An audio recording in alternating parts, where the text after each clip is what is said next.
Hayre Bride.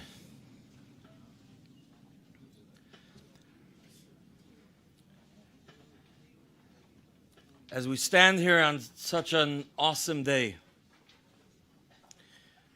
of the Yom Yarhtzeit Hilula of Chof Beis Shevat, and we have the schus to gather together, Bekiruv Makim, in close proximity to the tzion of the Rebbe and the Rebbetzin, and with all of us, and with all those who are listening online, we're really gathering together as one family, from Brider and Schwester. V'ein mishpacha. You know, when we look back at that time, as Rabbi Yisroel mentioned, that period of Chof Beis Shevat and Tavshin Mem Ches, we all experienced in those few years, we saw this incredible contrast. On one hand, we know that the Rebbe, once the Rebbe was makabel the Nesius, the Rebbe accepted the Nesius.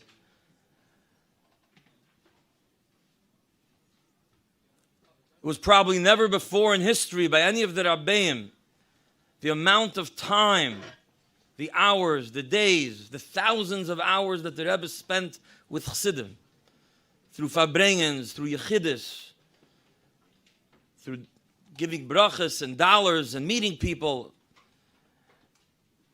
Everyone wanted to see the Rebbe. And there were Bachrim watching for 24 hours a day, every move of the Rebbe, and documenting it in Beis Chayenu, and in the newspapers and diaries.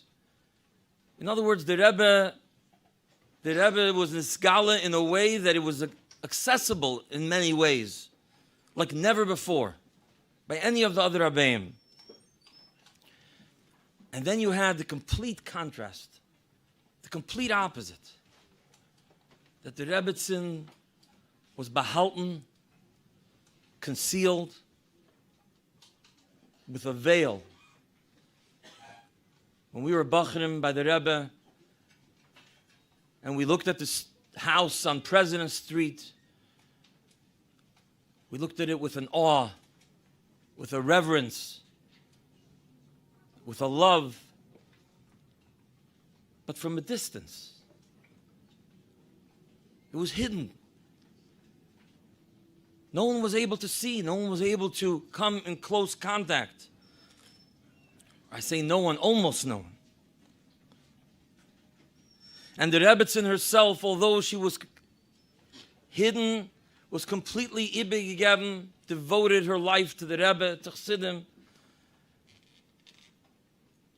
in a way of Mesiras Nefesh, of complete sacrifice. And then came Chof Beis Shevat. And the Rebbe literally and figuratively opened the doors. And all of a sudden, that same home was the place where thousands of Chassidim will come to daven here, to learn here. The Farbrengen should take place here, in that home. And all those years, all those decades, the Rebbetzin didn't speak about herself. And the Rebbe never shared with us about the Rebbetzin. And sendlik yarn. And then it came after Chof Beis Shevat, and all of a sudden, the Rebbe begins to talk to us, to share with us incredible language, incredible descriptions. What we just saw before on the video, that the Rebbe refers to her with the words of Tzadika de Spalter, Ishtakach b'chula omin yatim b'chayohi, of a tzaddik that is found in this world after their passing, even more than before. As the Rebbe spoke about the Imohis of Sarah, Rivka, Rachel, and Leah, and how that was reflected in the Aveda of the Rebbetzin. The Rebbe said in that Sicha of Tavshin Mem Tes that the Rebbetzins work was kimitzvah sitzaynecha be'ilui acher ilui, that the Rebbetzins Aveda and service of Hashem was on the highest and complete level, and as the Rebbe emphasized, that it was done mitoich mesiris nefesh. It was done with sacrifice. And then, in that same Sikha, the Rebbe asked each and every one of us, Lisnahig Berucha, to conduct ourselves in her spirit, in her way. And the Rebbe used the Lashon then, that when we do that, the Rebbe said,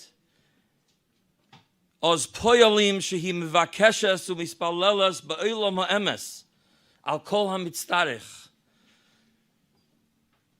That causes that the Rebbetzin should daven and plead in the world of truth for everything of our needs, begashmis and beruchnias, materially and spiritually.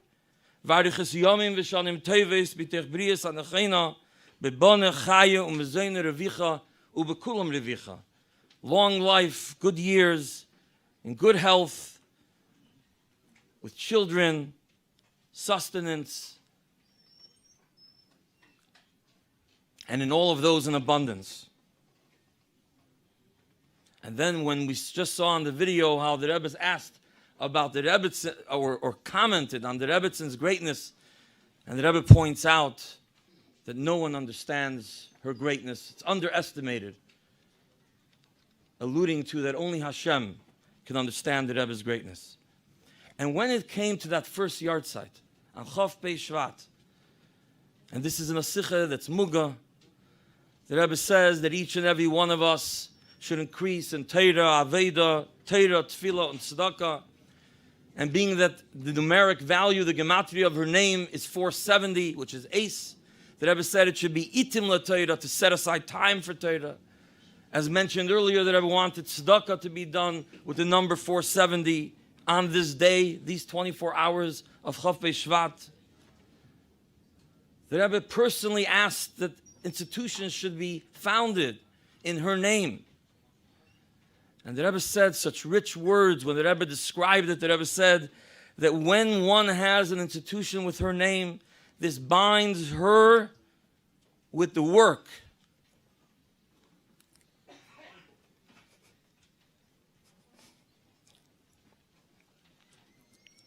that's being accomplished in the spreading of Yiddishkeit and Chassidus. So this is all after Chof Beis Shevat. And therefore, as mentioned earlier, I believe what Rabbi Spalter was saying is each and every one of us, we have to say, Ashreinu Matev Chalkeinu. We have to thank Hashem that the Rebbe revealed to us something that was hidden. It was hidden for decades. We were there. And the Rebbe decided at that time to share it with the Chassidim. Of course, the Rebbetzin herself, so few expressions, so careful in everything that she says. And yet, later on, after Chof Beis Shevat, we started hearing the stories from the various families that had the privilege of being close. But there's one expression. To hear that from the Rebbetzin herself, someone who's so careful that the Rebbetzin should express something that is so personal, so powerful. And we hear this from a few sources, that when the Rebbetzin was asked this incredibly personal question, and maybe because it was young children, when they asked her the question, where are your children? The Rebbetzin responded, the Chassidim are the children.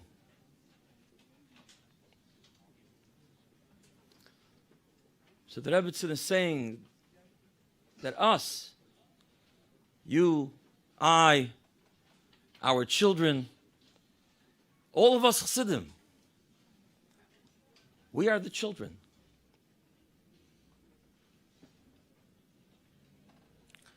The Rebbe himself said by the Yarhtzeit of the first year, the Rebbe said that if we fear zich, if we conduct ourselves in her spirit, it is then Zara B'chaim, and then He B'chaim. And that's when the Rebbe continued with that statement that I said earlier, that she prays and she davens l'mayla in everything that we need. One of the first things that we could think about when you think of a child and the child's obligation to a parent, or what a parent would expect from a child, is that when it comes to the Yarhtzeit, we observe the Yarhtzeit. Quite literally. I remember hearing from this bacher who many years ago, after Gimel Tammuz, he spent time by a shliach. And this shliach was in a place, in a city where it was very difficult to even have a minyan on Shabbos, on Yom Tov. Very few Jews there. And every Shabbos he would try and scrape together to be able to find 10 yidden that will come together and daven. Sometimes he was successful, sometimes he wasn't. And then it came Chof Beis Shevat. And he's working the phones to try to get together a minyan for Shachris, for Mincha, for Ma'ariv. And this bacher is looking at him and he says to him, Rabbi, you didn't have a minyan last Shabbos. You're trying to make a minyan today? And the shliach looks at him and he says, if not us, who? If not us, who is observing Yarhtzeit? It's each and every one of us, men, women, and children. Was ein Chassidim from Rebbe that have the privilege that the Rebbetzin allows us to be the children. That the Rebbetzin invites us to Prave Yarhtzeit. We all remember, for those who were there, in Tafshin Mem Ches, Mem Tes, Nun, Nun Aleph, Nun Beis, after the years, after the Rebbetzins passing, every year Chassidim would come from all over the world. It was understandable. Everyone was there for the Hilula, for the day of Chof Beis Shevat. Who would miss out? And when the Bachrim printed a Mishnayos for everyone to learn, and it was sent to the Rebbe commented on the Mishnayos, thus approving it. Many Chassidim made sure to have Aliyah of the Shabbos before. And whatever way we observe the Yarhtzeit, this was something that was natural. It was something that Chassidim did. This is our schus. This is our privilege to follow the directions that the Rebbe gave us, to use this day to learn in Torah, Tefillah, and Tzedakah, and to grow as Chassidim, mitoich mesiras nefesh, in honor of the Rebbetzin. So the Rebbe gave a number of heroes for this day. But I just would like to point out one particular message from the Rebbe that's also a Dvar Pella. And I remember this vividly. After all, that was a time, it was a difficult time for all of us. And this was just a few days after the Shloshim. And it came to the Lichtike Tag, to the Yom HaBohir of Chof Hei Oder. It was the birthday of the Rebbetzin. And of course, it was a very emotional day. It was, like I said, right after Shloshim. And the Rebbe spoke a sicha from the house, and the Rebbe said that he wants to be matzia, a minig toiv, a good custom, a new custom, a minig. And the Rebbe went on to describe that everybody knows that the custom of celebrating your Yom HaYoledes, your birthday, is something that was done generations before, but only by Yechidei Segula, by the exclusive few, the tzaddikim. And then the Rebbe himself published the teachings of the Frierdiker Rebbe in our generation, publicized the customs of the birthday, that it's a day of reflection, of introspection, of the last year of how it went, of making resolutions for the coming year, and to repair anything that needs repairing. And that night the Rebbe said he wants to make an addition to that minhag. And the addition, the Rebbe said it in 2 points. The first one was that from now on we should do this minhag mitoch simcha, with joy. That there should be a hisvadus, there should be a farbrengen of simcha, a birthday party. And at that hisvadus, that's where the individual celebrating the birthday will make the resolution. And then all these people become like asela charav. You're held accountable. They'll come back to you. Where's the hachlata? How did your resolution turn out? And the second is, the Rebbe said that this should be brought to every yid, anoshim, noshim, v'taf, man, woman, and child. Everyone should have this minig, this celebration of Yom Haledes.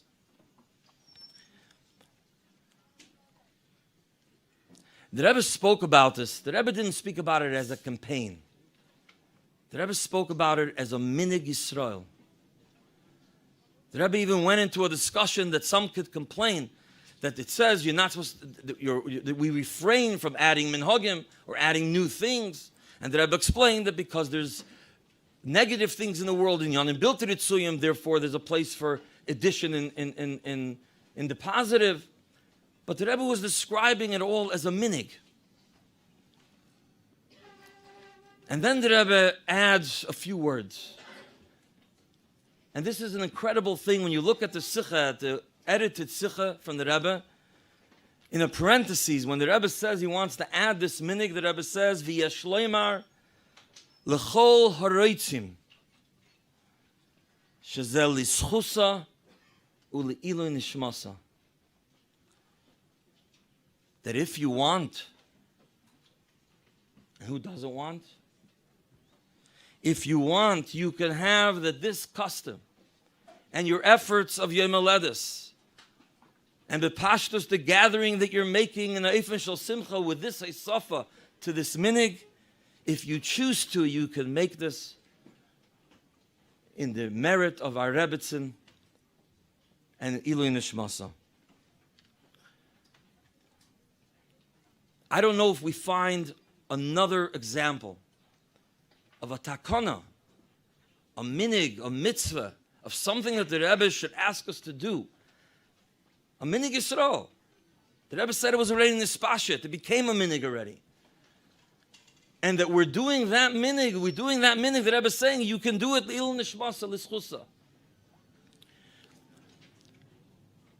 A Yom Haledes is a personal thing.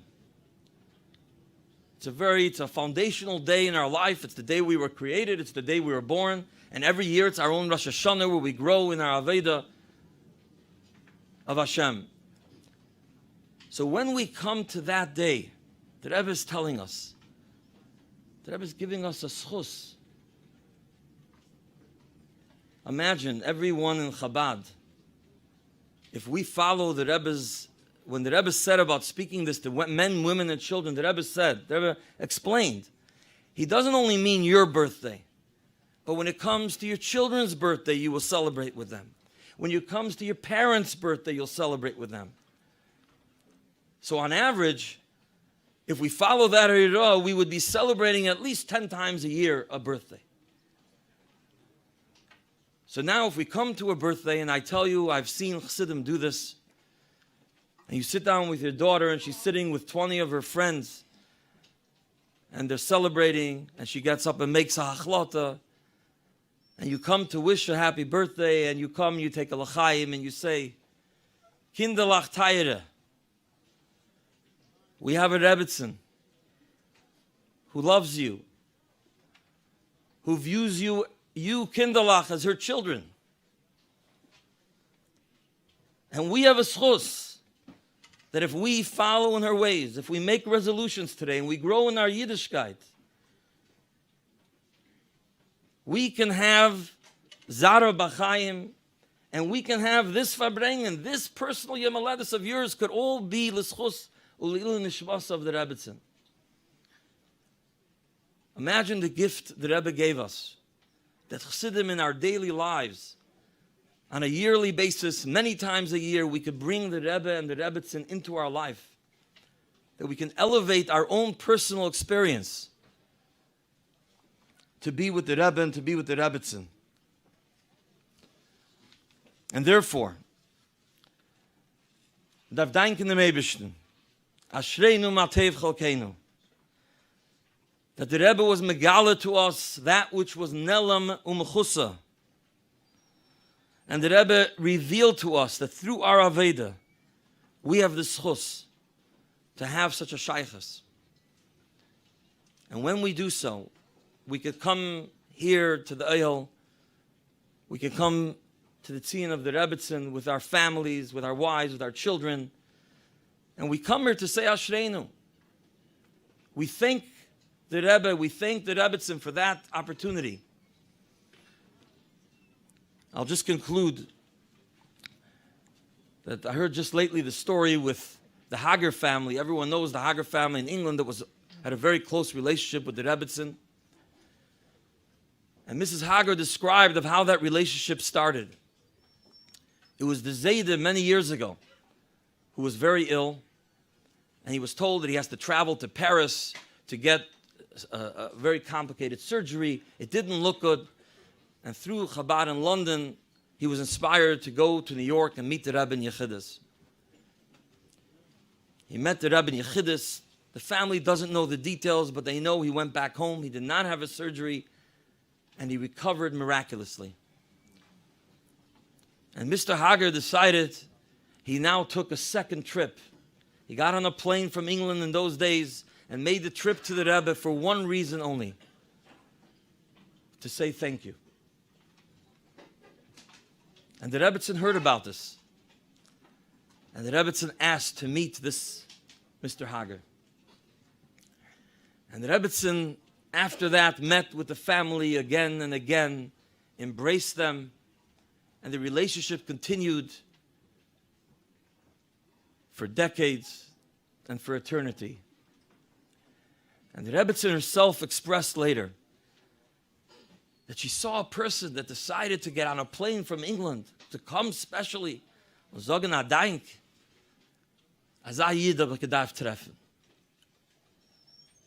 each and every one of us Chassidim, when we come together with our families and we come here to the Rebbe and we celebrate the Yarhtzeit and we say Adaink and we say Ashreinu Matev Chalkeinu, certainly the Rebbe, the Rebbetzin brings us in, brings us close, and we have the schus of being able to hopefully be zeicha and be royu to be mazar b'chaim afi b'chaim.